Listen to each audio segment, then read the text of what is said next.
नमस्कार। गीता की इस आनंद यात्रा में आप सभी का स्वागत है। इस वीडियो पर आधारित वीडियो के अंत में प्रश्न पूछे जाएंगे। इससे आपकी गीता में रुचि बढ़ेगी और गीता का अध्ययन भी ठीक से होगा। आज हमें कौन कौन से स्पॉट्स देखने हैं ये जान लेते हैं। तो आज हम कर्मयोग क्या होता है ये जानेंगे, फिर व्यवसायात्मिका या निश्चयात्मिका बुद्धि क्या होती है ये जानेंगे और वेदों के बारे में जानेंगे। अब श्लोक पठन करते हैं और उनका भावार्थ जानने की कोशिश करते हैं। ओम श्री परमात्मने नमः। अथ द्वितीयोऽध्यायः। श्रीभगवानुवाच व्यवसायात्मिका बुद्धिरेकेह कुरु नन्दन। बहुशाखाह्यनन्ताश्च बुद्धयो व्यवसायिनाम्। अर्थात हे अर्जुन, इस कर्मयोग में निश्चयात्मिका बुद्धि एक ही होती है, किंतु अस्थिर विचार वाले विवेकहीन सकाम मनुष्यों की बुद्धियाँ निश्चय ही बहुत भेदों वाली और अनंत होती है। इस श्लोक में भगवान अर्जुन से कह रहे हैं कि तू व्यवसायात्मिका बुद्धि या बुद्धि योग खड़ा कर, क्योंकि अर्जुन के बुद्धि में किंग कर्तव्य मूढ़ता आई थी। किंग कर्तव्य मूढ़ता यानी दो कर्तव्यों में या दो नीति में संघर्ष होना, यानी ये करूँ या वो करूँ। अर्जुन ऐसा मोहित, संभ्रमित, कंफ्यूज हुआ था, क्योंकि अर्जुन की बुद्धि में एक तरफ भीष्म पितामह और द्रोणाचार्य के प्रति आदर बुद्धि कृतज्ञता थी, तो दूसरी ओर क्षात्र धर्म था। लेकिन ये मानसिक अवस्था अर्जुन के लिए आत्मघाती साबित नहीं हुई, क्योंकि उसके पास कैवर्तक केशव था, यानी श्री कृष्ण जैसा मार्गदर्शक, पथदर्शक गुरु अर्जुन के पास था।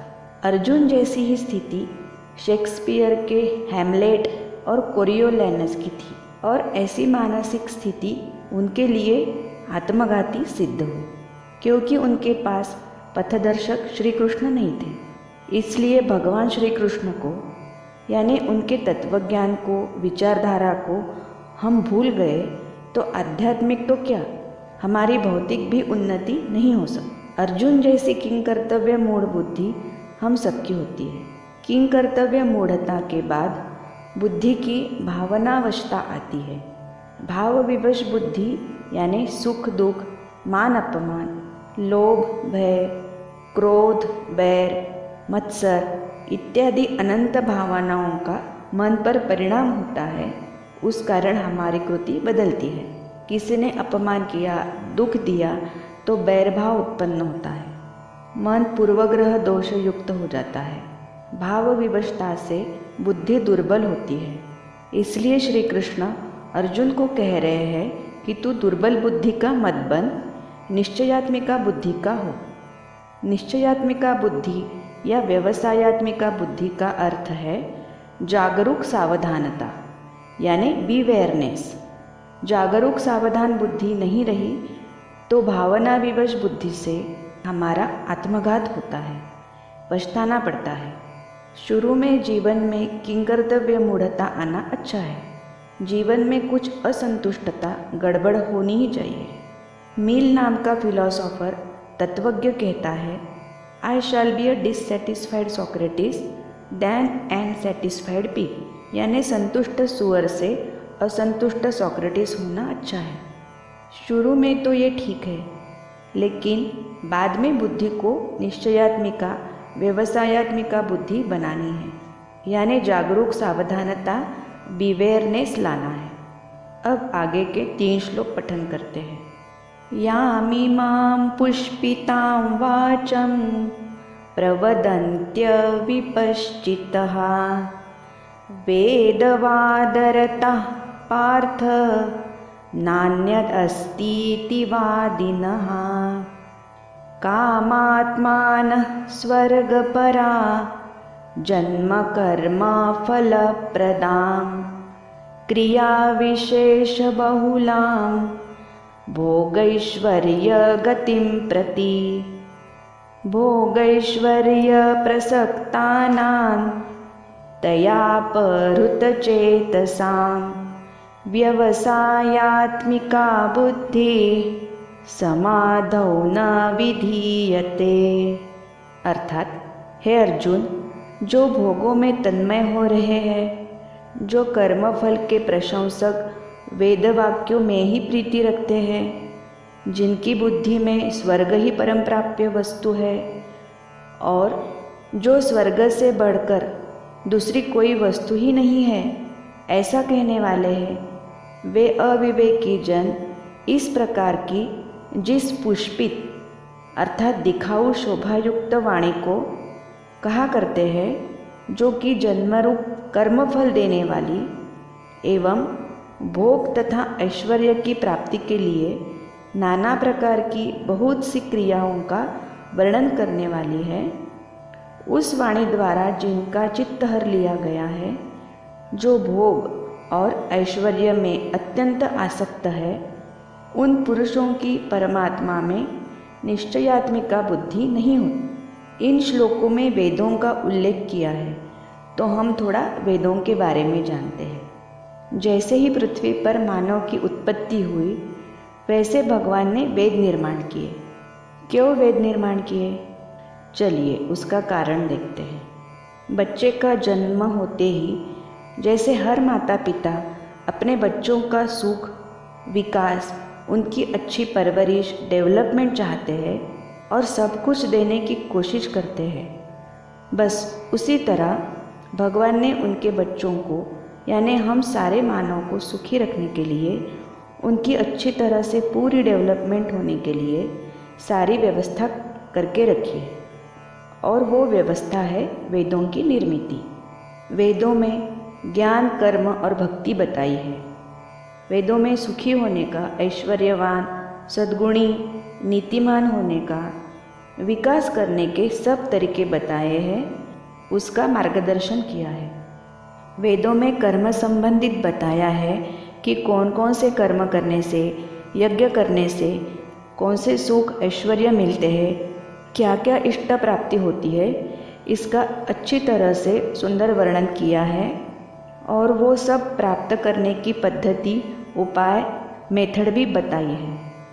जैसे श्री सूक्त हवन, लक्ष्मी याग, ये धन लक्ष्मी पाने के लिए बताया है। इस तरह अलग अलग सुख, ऐश्वर्य प्राप्ति के लिए विष्णु याग, गणेश याग, रुद्र याग, रुद्राभिषेक इत्यादि कर्मकांड बताए हैं। हमारी way of thinking, way of worship and way of life कैसी होनी चाहिए, ये बताया है। इसलिए जन्म से लेकर मृत्यु तक 16 संस्कार बताए हैं, जैसे नामकरण संस्कार, उपनयन संस्कार, विवाह संस्कार इत्यादि। वेदों में सब है। गीता वेद, उपनिषद और सारे शास्त्रों का सार है। इन श्लोकों में वेदों का उल्लेख किया है क्योंकि भगवान को कर्मकांड और कर्मयोग में क्या फर्क है ये बताना है। क्योंकि श्लोक 39 से 53 तक के श्लोक कर्मयोग के बारे में है। फल क्या मिलेगा, फायदा क्या होगा, क्या लाभ होगा, ये सोचकर जो कर्म किए जाते हैं वो कर्मकांड है। और फल की इच्छा किए बिना ईश्वर समर्पित भाव से जो कर्म करते हैं उसे कर्मयोग कहते हैं। अब आगे का श्लोक पठन करते हैं। त्रैगुण्य विषया वेदा निस्त्रैगुण्यो भवार्जुन निर्द्वन्द्वो नित्यसत्त्वस्थो निर्योगक्षेम आत्मवान। अर्थात हे अर्जुन, वेद उपर्युक्त प्रकार से तीनों गुणों के कार्य रूप समस्त भोगों एवं उनके साधनों का प्रतिपादन करने वाले हैं। इसलिए तू उन भोगों एवं उनके साधनों में आसक्तिहीन, हर्ष शोकादि द्वंद्वों से रहित, नित्य वस्तु परमात्मा में स्थित, योगक्षेम को न चाहने वाला और स्वाधीन अंतःकरण वाला हो। योगक्षेम ये शब्द में दो शब्द हैं। अप्राप्ति की प्राप्ति का नाम है योग और प्राप्त वस्तु की रक्षा का नाम है क्षेम। इस श्लोक में भगवान कह रहे हैं कि वेदों में सारे भोग ऐश्वर्य प्राप्त करने की विधि दी है। ये जानकर तू बहुत हर्षित आनंदित होकर वो सब भोग सुख प्राप्त करने के पीछे मत दौड़। दिन रात भोग सुख का ही विचार करके उनमें आसक्त मत हो। यावानर्थ उदपाने सर्वतः संप्लुतोदके तावान् सर्वेषु वेदेषु ब्राह्मणस्य विजानतः। अर्थात सब ओर से परिपूर्ण जलाशय के प्राप्त हो जाने पर छोटे जलाशय में मनुष्य का जितना प्रयोजन रहता है, ब्रह्म को तत्व से जानने वाले ब्राह्मण का समस्त वेदों में उतना ही प्रयोजन रह जाता है। यानी भगवान अर्जुन से कह रहे हैं कि जो सारा ज्ञान प्राप्त करता है, सर्वज्ञ होता है, जिसे ब्रह्म ज्ञान होता है, ब्रह्म क्या है, भगवान क्या है, ये जान लेता है, उसे फिर वेदों में जो भोग ऐश्वर्य प्राप्ति के उपाय साधन बताए हैं, उनकी आवश्यकता नहीं रहती। भोगों में उसकी आसक्ति नहीं रहती। आज हमने 3 प्रकार की बुद्धि देखी है। पहली किंकर्तव्य मूढ़ बुद्धि, दूसरी भाव विवश बुद्धि और तीसरी व्यवसायात्मिका बुद्धि यानी निश्चयात्मिका बुद्धि। अब आज के श्लोक एक साथ पठन करते हैं, उसके बाद प्रश्न पूछेंगे। शुरू करते हैं। ओम श्री परमात्मने नमः। अथ द्वितीयोऽध्यायः। श्रीभगवानुवाच व्यवसायात्मिका बुद्धिरेकेह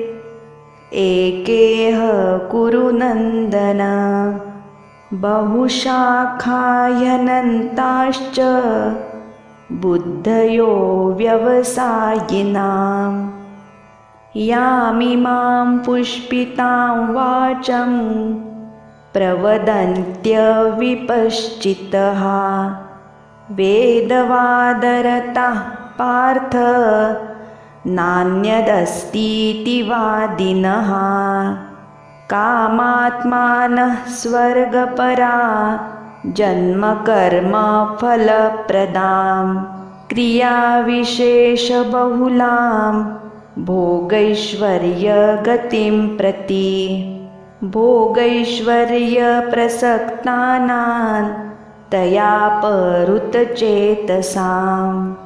व्यवसायात्मिका बुद्धिः समाधौ न विधीयते त्रैगुण्यविषया वेदा निस्त्रैगुण्यो भवार्जुन निर्द्वन्द्वो नित्यसत्त्वस्थो निर्योगक्षेम आत्मवान् यावानर्थ उदपाने सर्वतः संप्लुतोदके तावान् सर्वेषु वेदेषु ब्राह्मणस्य विजानतः।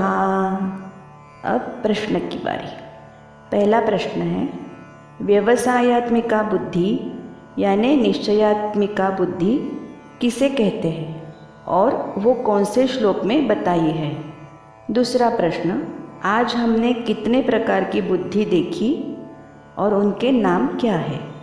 इनके उत्तर आपको कमेंट सेक्शन में लिखना है। और आपने अभी तक सब्सक्राइब नहीं किया है ये चैनल तो कर लीजिए। आपको ये वीडियो अच्छा लगा तो लाइक शेयर ज़रूर करें।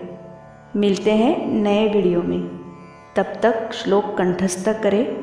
खुश रहे, खुद का और सबका ध्यान रखें। नमस्ते। भारत माता की जय। जय श्री कृष्ण।